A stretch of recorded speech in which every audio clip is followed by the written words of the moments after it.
Check out the Rugby Rant podcast show. There we go. Welcome to the Rugby Rant podcast show. And we're coming at you with a return to something we haven't done in a while. It's a run, pass, or kick episode. And I'm elated at this next guest.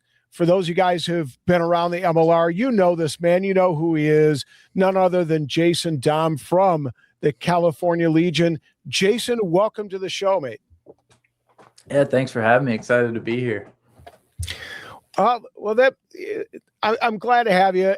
I'm finally glad that we've been able to connect because I've wanted to get you on the show for a while. It just, the stars for me haven't aligned, but I appreciate you. I appreciate what you're doing for rugby in the United States, not only just with the Eagles, but the California Legion and rugby in general. It's awesome to see. Welcome to the show. For those that don't know, let me just pop a graphic up here. Jason Damm, USA Eagle, California Legion, hails from Clemson University. That's where he got his start in rugby. From what we discussed before the show, he's right there in the border between South Carolina and Georgia. So right around that eastern seaboard. Played for the Carolina Dragons. And then, what's that? It's a big throwback. Yeah. It's the high school big team. Throwback. There you go. Did you play for any club teams in like the Charlotte area or anything like that? Yeah, after college, I played for a club called Columbia Old Gray. I was teaching high school for a year before MLR existed and played with those guys. And then played with Vail up in Vail, Colorado too. Yeah. Yeah. So went to Vail, Colorado. That was a natural progression then to the Glendale Raptors. And then you probably want to get back to your roots when rugby ATL started, get back to your home. So you went back out east. And then, of course, we know, history being what it is. Rugby ATL moved itself out to LA and you played with RFC LA and then have landed yourself with the California Legion. Some total of 64 caps to this man's name in the MLR. And of course, he was a USA Rugby Junior All-American, and that has led to him being in that Eagles pipeline, Eagle number 550. And if Wikipedia is correct, and I'm not so sure that it is, Jason, 15 caps. I got to think is that right? That sounds about right. Yeah, I think that's spot on. I had two big potential international tours missed with two knee injuries, so a lot of my contemporaries are about doubled me in caps, gotcha. But I'm happy with the 15 I've gotten. Yeah, 100%. Yeah, it's like, I don't know if you know David Fee, but he always says, the first one, you're excited to make, but it's always the second one that's tough. And every time thereafter, man, you got to prove yourself time and time again. Of course, you had that debut against Chile, and you've captained the Eagles many a time. Obviously, your resume and CV stands for itself on its own. So we're going to get into it with Jason Damm here in a moment. And we're going to get into that RPK again. For those that don't know, run, pass, or kick episodes work like this. I'm going to pepper Jason with some questions, and I'm going to prompt each question with run, pass, or kick. If he chooses to run, he's going to let us know. Basically, that means that he is going to answer the question straight up. He can also pass on a question, doesn't want to get himself in trouble with the California Legion brass, so he might just pass that one off and say, maybe some other time, or he can have a little fun with me, put me on the back foot, put me under pressure and kick it to me, and I have to answer in his stead like I think he would answer. And I before we jumped onto the record and I hit the record button, I saw Jason salivate at the opportunity to do that, put me under pressure. I know he likes to put defenses under pressure with his line speed and hard charging tackling too. So I'm sure he'll be doing that once or twice today. So, but I'm going to have fun with the first one. I got to ask Jason, are you ready for the run, pass, or kick challenge? I'm always ready. Stay ready. All right.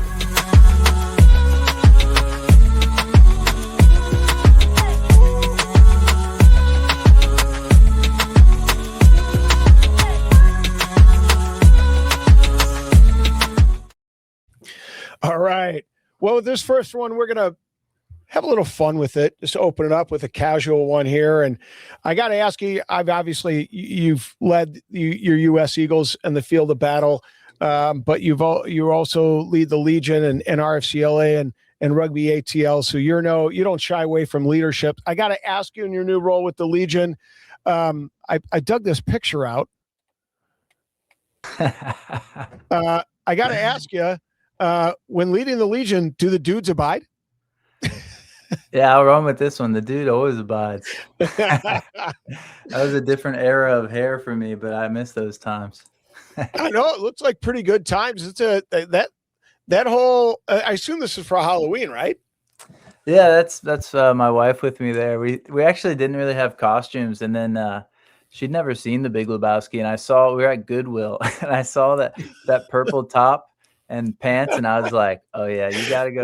I could find a robe and be the dude, and that's you there. And believe it or not, Harley Davidson, who I was playing with at the time in Atlanta, didn't recognize her. She thought I was a buddy of mine that I brought to the party, and it took him. It was a little dark in there, but I was like, that's a good costume, babe. You nailed it. That's awesome. I love it. Different era of hair, most certainly. But God, that is a good look. I love it. Nice Halloween costume. It's funny. We used to, when I played at the Chicago Blaze, we had a clubhouse. So we had a Halloween party every single year. And one of my buddies, shout out to Nils Johnson, just had a birthday. Nils was this creative dude. One time didn't have a costume. So what did he do? He came in with like an Oxford blue shirt, a pair of khaki trousers, and he had cotton balls taped all over his shirt, right? And we're like, Nils, what are you? And he pulled out a spritz gun, and he sprayed it and went, psh, psh, cloudy with a chance of showers. So that's what some of the best costumes are, off the cut costumes like that. Yeah, that's awesome, man. All right, so let's get more serious now. We mentioned it. You played for Rugby ATL. You played for RFCLA. You've had to go through uprooting your professional career and your personal life multiple times. Run, pass, or kick. What are the biggest challenges for you and your family in this process, having had to go through it a couple times? Yeah, I'll run with this one too. I think just to give insight to the people, right? Like you said, it's not always simple and easy, and the answers don't come fast. Like I know a lot of time fans are pushing in the off season here for signings. A lot of time guys are pushing in the off season to get some contracts and get pen to paper. So sometimes when I moved to LA, that was a massive move, and like you said, I was born in Atlanta, raised in just under Charlotte. So Atlanta was like home, and, my wife and I had been planning to stay there forever. She had a job she loved, and making those decisions are tough, but how often you get the opportunity to move all the way across the country, live somewhere new, big experience. Now things change a bit now that we have the little man involved, because just another layer to the process. Luckily he's small enough. He's not in school yet, but I was just talking with Big Joe Tafete, and he's like, yeah, man, the kids get a say now. They're 9 and 7. They got friends, it's not just my decision anymore. So it doesn't get any easier as we get older. No, I hear you on that one. I got to ask you this on kind of the heel of that. Sometimes this news comes when you're on tour in the fall, right? A lot of times, yeah. Does that add to the difficulty and pressure when all of a sudden you find things out and you're like thousands of miles away trying to think about playing and representing your country, and then going, oh shit, I got to figure this out for my family? Yeah, I think it'd be obviously it affects a lot of guys. I saw it this offseason. We were pushing for a World Cup qualification. We had guys. It seemed like every week a new group of guys find out they didn't have a team next year. Like guys in Houston, guys in NOLA, all across the board, Utah by the end of it. So it's difficult, but I'd say it actually makes it a little bit easier because you got something else to think about, right? Like if you're sitting at home and you get that news, then it consumes you. There's nothing else to take your mind up. But at least when you're in camp, you have something else to focus on, something to distract you, and maybe you can sort some more plans out before you got to tell them. Bro, that's a really pragmatic approach. Like I never thought about it in that context. It sounds, but really pragmatic and smart. hopefully you have a significant other, if you have one at home, and I know you do, and went through that with her.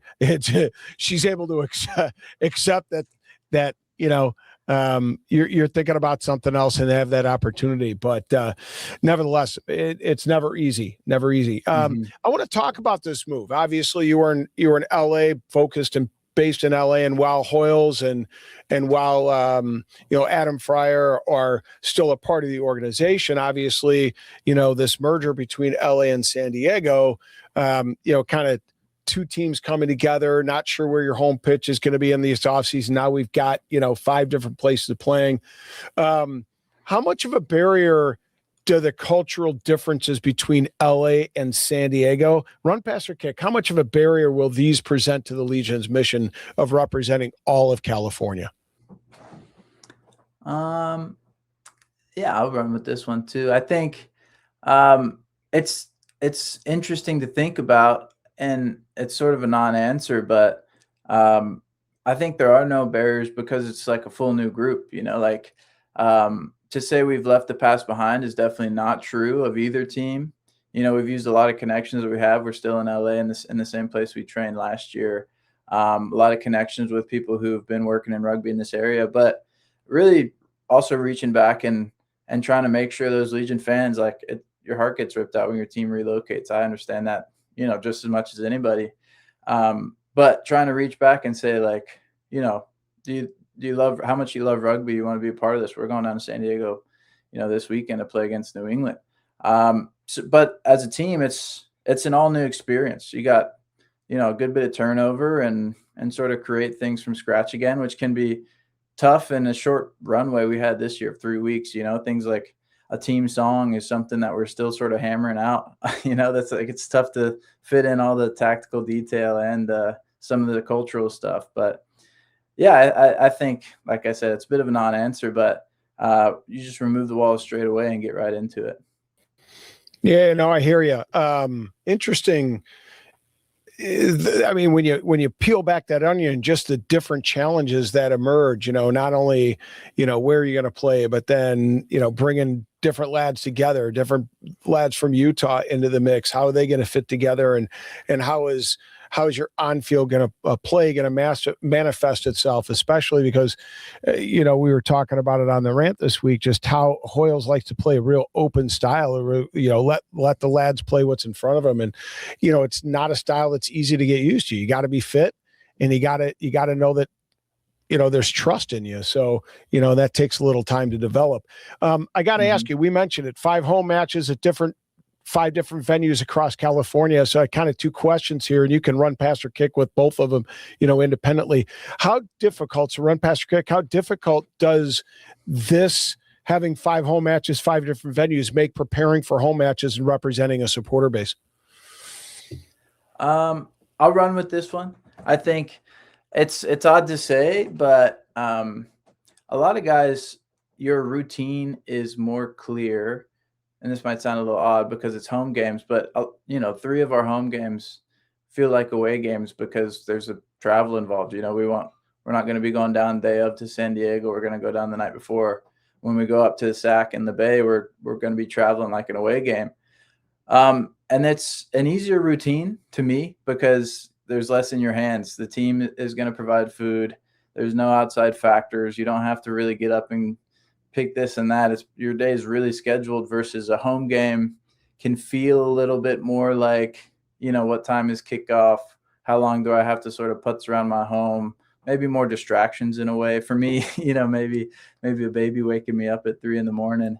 And that's a factor that's removed when you're staying in a hotel the night before a game. But yeah, it's a challenge, but I don't know. I think it sort of presents a cool, different opportunity. No, 100%. I got to ask you before I go to the second part of this question. Do you guys have the same roommates all season with this group, or you got to kind of mix it up a little bit? I guess we'll see. I like a mix up. It's tough because sometimes you get in your routine. I've done teams where it's all like you pick your own roommates. I've done teams where it's assigned each trip. I've done teams where guys are swapping because this guy snores too loud, So This guy sleeps hard, so we put him with the heavy snorer, I don't know. We'll see. We haven't had our away trip. Well, we had a little weekend in Big Bear together, but other than that, we'll see how we hammer things out.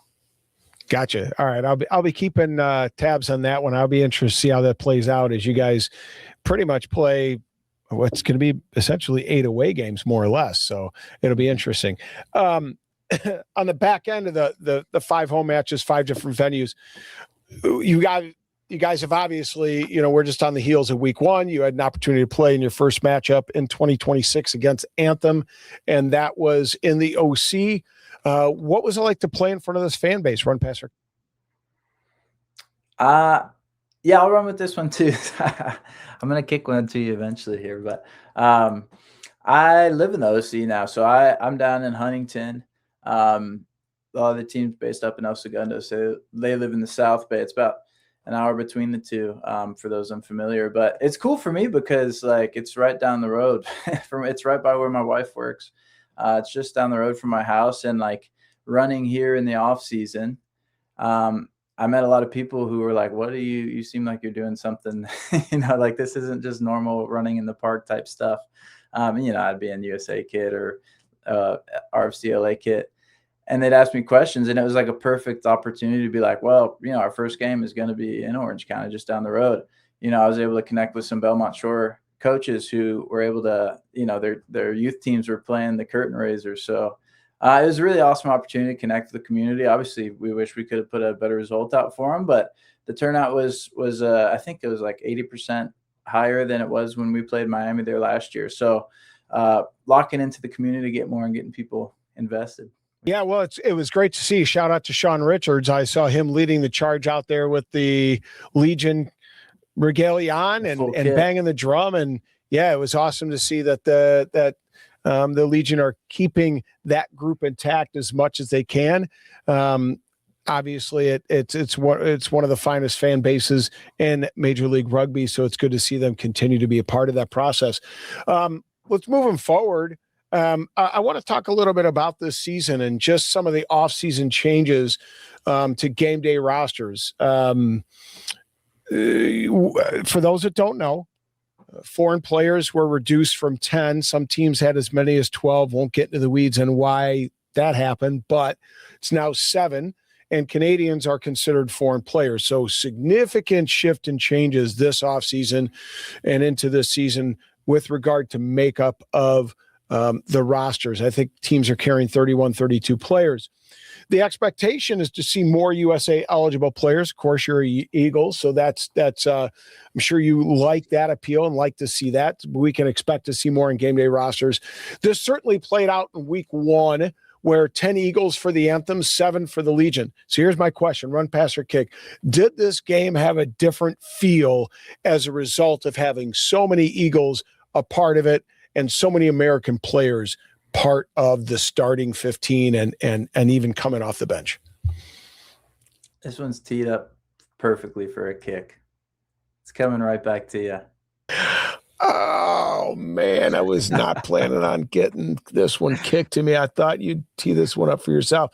I guess I would say, at the end of the day, when you play at a level that you've played, representing so many different teams or representing, your country in so many different ways, you get used to playing, button heads with guys that you probably roomed against. I'm sure you and Cam every once in a while lined up across from each other, and you try to tee him up once in a while. He tried to tee you up once in a while.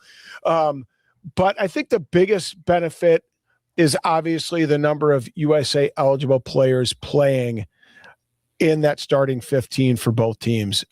It was great to see it this weekend, and I don't think we saw the quality of rugby drop, which was great. I think back to when you played in that final against the LA Guiltinis, right? And I think they had, 3 guys in there, 3 or 4 in that 23 that were American. Otherwise, it was all Canadians or foreign players. And then I think ATL was carrying a bit more than that. So they were trying to rep America a bit more, but that's what I love to see, that vibe and the Americans being represented, Americans being developed. I mean, you guys had the Anthem had Will Sherman and Camel Robb both starting, played very well. First ever draft pick, Connor Mooneyham, the birthday boy, got 2 tries. So, it was great to see that developmental, work coming through. Yeah, no, I mean, you hit the nail on the head. I'll sort of give a little bit of a run here to a counterattack, maybe. All right. Maybe you put that in. Perfect. Kick transition. I love it. Counterattack, yeah. Just don't hit me in the air. yeah. It's spot on. I mean, there's a lot of benefit. I think it works out really well in a year where the competition is tightened and the teams are stronger. I think if you trim it and have too many young guys, not necessarily just young guys, but if you lean too much on domestic talent when you have a bigger group, then it maybe distills the level of the game a bit. But in a year where we've contracted, getting those guys in there, each team is pretty stacked as it is. So just creating a lot of opportunity for the domestic guys. Yeah, I love that. I can't wait to see more and more of those guys trickle into game day rosters, especially in week 2 when we have a full slate of weekend games. Hey, folks, we're gonna go into a new segment that we've done before called the Quick Tap. Basically, it's a this or that. Jason won't be able to kick or pass, or he'll have to run with it. And he can explain, he can not explain, give any context he wishes. Doesn't matter. We're going to have a little bit of fun with this. But first, I want to go ahead and plug the Cashville Clash. We're going to have a live podcast at 7 o'clock on Saturday night from the Lost Patty Irish Pub down there in Nashville. Matt Cartwright and I are going to be coming to you live. And then the game is on Sunday. So join us. There's going to be drink specials. 10% of those proceeds from drink specials are going to go towards local rugby. So it's going to be a lot of fun. Join us. It's going to be off the hook. He's going to be going out into the crowd and getting some people involved. So we're going to have a lot of fun with this. But we got to get into the quick tap here, Jason. So again, this or that, I'm going to throw some easy ones after you, some softballs, get a little harder as we progress. So the first one is, and I took a cue from some social media you were out in, chicken or biscuits or barbecue? You're a Southern boy. Oh man, I thought you said easy ones. I got to go with chicken and biscuits. Okay. Yeah. All right. Best chicken and biscuits in Charlotte, where if somebody's going to go watch the Anthem, you guys going to play the Anthem eventually and travel out there. Somebody's going to travel out, going to Charlotte. I've never been there before. Where are they getting chicken and biscuits? I mean, there's a lot of great local spots, and the city's changed a lot since I lived there. But I'm a Bojangles man. I mean, my particular Bojangles that I went to before high school, every Thursday morning, they had my order ready, hot before we even got there, and I could taste it right now. I'm sure when you get back in Eagles camp, that's going to be one of your first stops when you step off the plane. Yeah. Your secret's safe with me, mate. All right. Next one, beach or mountain vacation? Mountain for sure. Nice. Well, you got the beard, you rock the long hair. So it makes some sense. Sense. What's a good place that you visit? One of your favorites? Oh, I've been all over. I little fun fact here. When I graduated college, me and a buddy did 3 months camping around the States. So, oh really? Been all over. My favorite, Utah's got some great camping. The Cascades are beautiful up in Washington. Glacier National Park is probably my favorite. Mm-hmm. So if you ever get up that way, it's pretty far from everything, but it's worth it. Highly recommended. Outstanding. I appreciate that. And so will the fans. All right. I might get you in trouble with this one. I might not. I'm not sure. East Coast or West Coast? You've experienced them both. Pass. No. I'm loving my time in the West Coast right now. I'm really enjoying. It was 70 in December. I can't complain about that. No, that's true. That's true. Very diplomatic answer, by the way. Yeah, nice. Yeah, you can't complain about that. That weather's phenomenal out there in the West Coast. You can't beat it. All right. So we talked about it earlier. You're kind of repping the old state of California, but the question is LA or San Diego? Which vibe is yours? I'll go a little out of the box. If I was going to live somewhere long term, it would be San Diego. I love living in Okay. LA. It's great. There's a lot to do, and it's a lot of good, fun stuff up here. But San Diego my sister lives down there. It's like a real tight community vibe, and sort of a little different. LA is sort of so expansive. It feels like 40 cities, but San Diego is San Diego. There you go. All right, Legion fans, you can come back. You can come back to supporting California Legion because Jason right there said he loves San Diego. So, go to the games. It's honest. It's honest. My wife would be moving there in a heartbeat. There you go. Yeah. Everybody else would just can't afford it. Same. All right. Now this one comes close to home because when I started my rugby career, I was in a particular, it was 6'2". But I didn't know shit about rugby at 24 years of age. So they threw me into the second row, said, all right, just get stuck in. And then eventually I made my way into the back row. But big question here.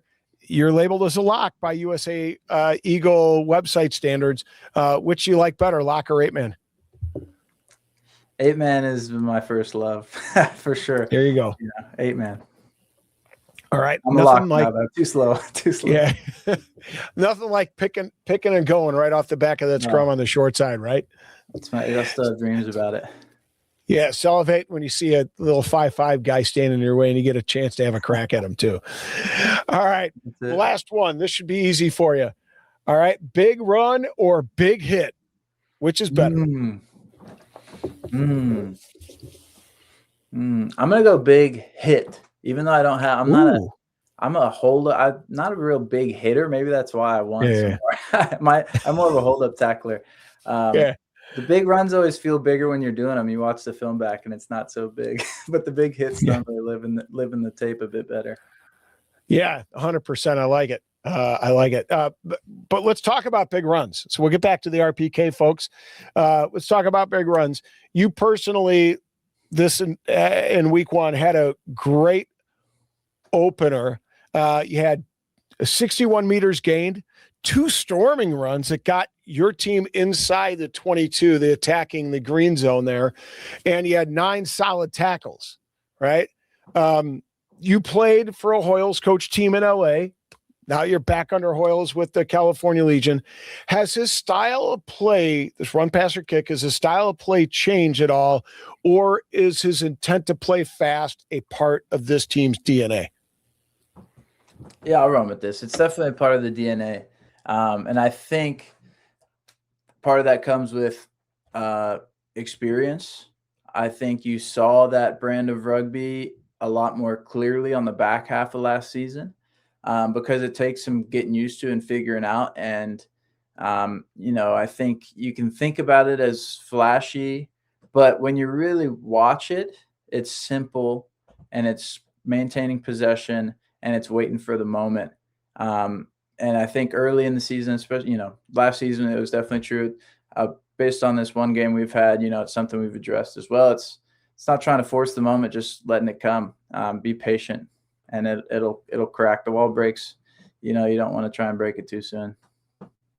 Yeah, it's funny. Again, we were dissecting week one. It was one of the things that I said is that, you guys are going to be a dangerous team as soon as everybody gets fit enough to be able to play at that level, because that's one of the biggest challenges. You got to be able to be fit in order to play that fast style. I mean, Bertrano is masterful, right? And last year was kind of the same thing. It took about 4 games for everybody to try to find that stride and figure out how to play within that system. And once it did, man, you guys were freaking lethal. I saw that in Chicago here, where you guys just ran up the points. So it's good stuff, and it's a fun brand of rugby to watch. Speaking of week one, going into week 2, run, pass, or kick, what does the Legion need to improve upon against the 3-time champs in week 2? Yeah, I run with this too. It's the breakdown. Anthem made a mess of it, and it's one of those things that's not making an excuse by any means, but it can be really difficult to replicate people being menaced in the breakdown at training, because it's sort of sometimes an area that isn't as live as maybe it's harder to get those live fatigued reps. And Anthem did a really good job of disrupting that. And we saw the same thing from New England week 1 last year. They really disrupted our breakdown with to slow our ball down. Because when a team likes to attack fast, best way to stop them is really disrupt that breakdown. Don't let them get the quick ball. So we address that issue, I think it frees up a lot of opportunity for us. So it's funny you say that. Again, one of the things in my analysis I saw is it did seem to me that they were really trying to slow down that breakdown. They knew you guys wanted to play fast, and if they could disrupt that pace of play, they can control the tempo a bit. I got to ask this kind of off the cuff. What are some things that they were doing on Saturday, excuse me, that made that made a mess of things at the breakdown where you guys wanted to play fast? Yeah, I think not necessarily. Some of it was less than legal, and the referee, penalized them quite a bit. There, we had a couple of those momentum swings late in the first half because, managing with the referee, and we're seeing these pictures, and then he's seeing them as well, and we got a card out of that. So some of that, but also some of us it's mainly comes down to us, right? We carry low, we carry hard, we get good carries and early. Support from our two, support players, we get clean ball. It's up to us to dictate our breakdown, and we were just a little lacking in the physicality and energy in that area, just to get down with speed and really punish people who want to stick their nose in. Yeah. Well, agreed. Yeah, that's, you make them pay for it at that breakdown, and then they'll stop doing it. Right? We used to be able to use the boots back in my day. Put the put the slippers on and do a bit of dancing around. Dancing on the ribs every once in a while. It's a shame that part of the game has gone away. But I got to ask. I mean, you mentioned that the officials, Kluzniak, the man in the middle. And now we have this RRS system. So this is kind of off the cuff, but I'm going to go with an RPK here, run, pass, or kick. Did you like the captain's challenge? You used it inside the first half, just as we approached halftime. Yeah, I'll run with this one too. It's interesting. I'm still sort of figuring out the intricacies of it. For me, it's like a little difficult right now because it's so new, right? Like I'm not. It's, you think about the NFL, if we're using another challenge here, you got the 40 guys on iPads signaling to you, go for it, throw the flag. For us, it's a little bit like we're still working out the kinks of it and what it looks like. And, is it something that could be abused, and not abused, but if someone's sort of nitpicking things, and you keep getting that challenge back, that'll be interesting to see if we have anything like that where people have multiple successful challenges in a game, and it really can change the tide. For me, it did. I just sort of tried to manage the game the way I normally would, and let the coaches, because they'll get down to the fourth official if they want something. So, I can only see what's in front of me, and I let them sort of make those calls. Yeah, sir. And I want to give folks some insight who are watching at home or perhaps in the stadium. Is there a way that the sideline and some of those coaches and managers on the sideline for the California Legions, is there some way that they're signaling into you, or is that directly through that fourth official? Yeah, so they could either normally we have someone running water or medical on the sidelines. There's someone that I could catch eyes with if they really want to get my attention, and I could go straight to the referee, and I think I put my hand up, and you have to do it within a certain amount of phases. But they can also skip that process in general and just go straight from that person on the sideline to the fourth official, give them the timestamp. All right, it's this. You don't even have to really say what it was. Just you could say 49:55. Yeah. And that's when they go and look, and then they make that judgment from there. So, like I said, we're still working out the kinks of how we want to approach it. It's new to everyone, Mm-hmm. That's sort of the first time it's been involved in rugby. So I suspect it'll be a little more natural, but I thought it was pretty clean. The process was pretty smooth on the weekend. Yeah, I don't think it saved any more time. I think it just took as much time as TMO. What I appreciated about it, and I've said this on the show multiple times, as a guy who's officiated wrestling, at the end of the day, I'm responsible for the calls made. right? And I think it works the same way for the officials, the ARs and the officials in the middle, right? They're responsible for the call being made. They're the ones that get reviewed. And ultimately, at the end of the day, putting the power in their hands to look at it themselves, interpret it based upon conversations they've had with captains like yourself and other players on the field, make a call that's commensurate with the flow of the game. I think that's a critical piece that I like about the process. Yeah. All right. Yeah. So, all right, I want to talk about leadership. We just got a couple more questions here, but I've enjoyed the time here. I've learned a lot, especially about application of this RSS system and how you view it as a captain. But I want to talk about your leadership here a little bit in this next question. So, run, pass, or kick. How would your Legion and Eagle teammates describe your leadership? Do I want to kick this? Do I want to put that on you? No, I think I'll run with it just so you don't have to do any inferences here. My goal is to be calm. My goal is to be committed. My goal is to lead by example. So I'd say that's the main focus.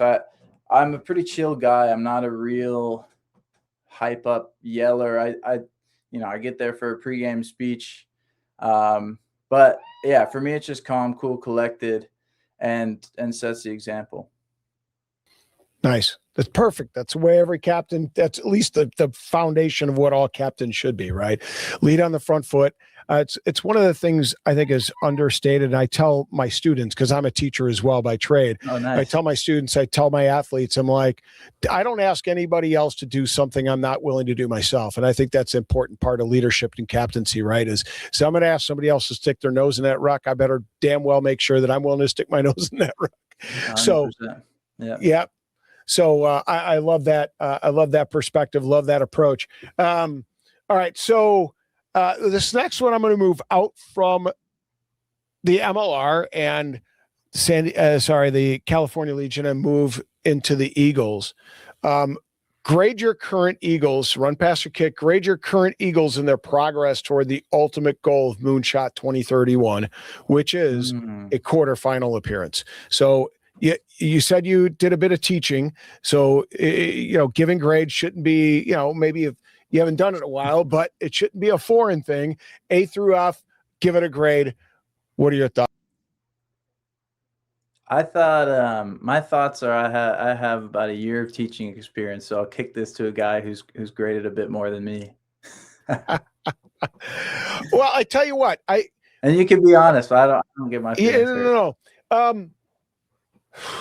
It's tough to say because honestly, like for me, it's a B+, and perhaps that's a little bit optimistic. But I guess this is where I've coached wrestling. I've officiated wrestling. That's kind of where the bulk of and I've coached rugby as well. But I've coached wrestling. One of the things that I've really incorporated into my coaching style is about growth, right? And so growth is not, you can't measure it day by day by day. Like you can say, look, my habits, I got to have good habits.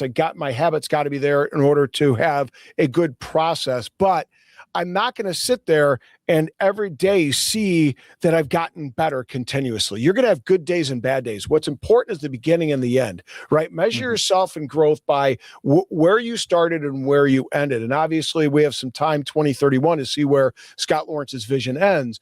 So we're going to see hiccups is my point. We're going to see ebbs and flows in Eagle success. Yes. Would I like to get that Romania opportunity back from July 5th in Chicago? Sure, but then again, we nipped them this last time out. So that happens. Ultimately, I think for us, it's been a B+. When given the time in camp, I think the boys have performed and measured up and done very, very well.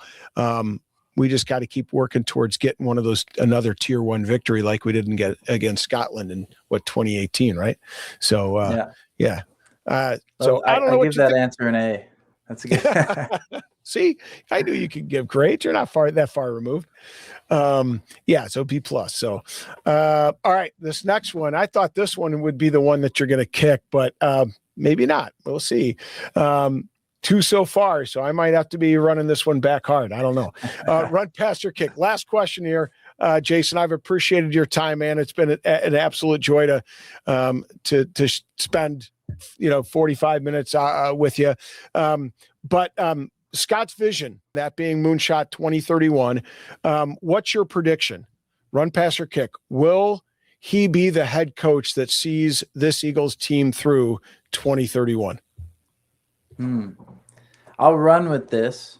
Ooh, I'm not going to kick it, but it might be a twist on it. And my question, I'm going to add a question in, is him being the head coach part of the 2031 Moonshot vision? I don't know. I think I've heard him talk about the fact that, first of all, maybe I got a kick like a grubber that just went through, and but I think he's kind of talked about turning over the reins. And I do know about Scott is that he likes to empower other coaches to help them grow as coaches. So maybe his vision all along has been to turn over the reins after this next World Cup and let somebody else take it through to the next one. I don't know but that's why I asked you the question. You have more that's I'll run. I'll do a real run here. I don't know. For me, Scott's a guy that I've worked under and with now for a while. So I've grown a lot with him. I've watched him grow a lot as a coach, and I think I have a lot of faith in Scott and a lot of trust in Scott's ability to lead, to manage, to plan. I've seen it be effective. I've seen the dedication he puts into it. If he's at the helm, in 2031, if that's what he wants, if that's what's right for the nation, I've seen time and time again that he's also not necessarily one to put himself and his personal maybe goals or growth ahead of what he thinks would be right for the nation or the team, in a way. And I don't know if like I said, if he's there, if he's the man still, that'll be awesome. And I know that it'll be an incredible moment, but I also know he's a guy that likes to continue to grow and do different things. And he would have been, the head coach of USA for, what is that, almost 6 years at that point or something like that, which is not too long by any means, but who knows? Not really a good answer, I guess, but I said, it's hard to say, and it's if hard he to is, say. it's because he wants to do it, and he's done a great job setting us up. But like I said, I don't see him as someone who wants to sit there too long, and if he feels like he's taking up space, not that I'm saying making any sort of implications, but if he wants to step back and be more of a planner and set the missions for USA Rugby, then that's what he'll do. See, and so I take away two things from what you said that I think hold true and I think are great insights. And that's number one, that Scott's going to do what's right for USA Rugby and for the Eagles program. Number two, that if that's to carry on, he will. If it's to turn it over, he will. And the second thing is, I think I picked out of there is he doesn't have an ego in that regard, right? He's willing to put the goals and objectives of the USA Eagles in front of any personal goals, personal achievements that he might want to go after. So I think all those things are true. Personally, to kind of circle back to what I said earlier, I really could see him being like the director of rugby for the USA Eagles, for men's, women's 15s, for the sevens program, laying out broad visions for all those programs and having and entrusting people to carry out and execute those to get the best product on field across our Eagles setup. So, but again, who knows? I mean, it's an ambitious goal, but you're right. I trust him, and I think he's the right person to help us in some way carry this forward. Yeah, no, 100%. So, all right, man, it's been an absolute gas to hang out with you a little bit and to pick your brain. And I love your honesty and your perspective when it comes to the LA Legion. God, I'm having trouble getting used to that, right? The California Legion, as well as the USA Eagles. But man, I wish you all the best going into week 2, where you guys play the Free Jacks. And if I'm not mistaken, that one is on with that one's the late game on Saturday, like a 6 p.m. game, if I'm not mistaken, on Saturday. Damm, Torero, I believe. In Torero. So good luck to you. Beat the Free Jacks. I don't want to see them 4-peat by any stretch of the imagination. I'd like to see them 0-10 at the end of the day. But hey, that's just me. Great. So. Yeah, and I can't wait to catch up with you when the Legion come to Chicago. I'm sure we'll run into one another, and we'll hoist a Coca-Cola, and that's it. That's it. So Coke Zero. Yeah, exactly. So, but I appreciate you, man. Thank you so much for joining. It's been a pleasure, and I wish you guys all the best as we trudge ahead into 2026. Good luck, mate. Yeah, thanks so much for having me on, man. I really appreciate it. It's been a pleasure. Thank you. All right, folks, that'll be another episode of the Run Pass or Kick. Thanks for joining us. We aim to grow rugby one fan at a time here at the Rugby Rant, and it's with the help of guys like Jason Damm working hard out there in the California to grow the game, and for us here at the Rugby Rant on all the socials. So go check them all out. Give us a like, follow, and a share.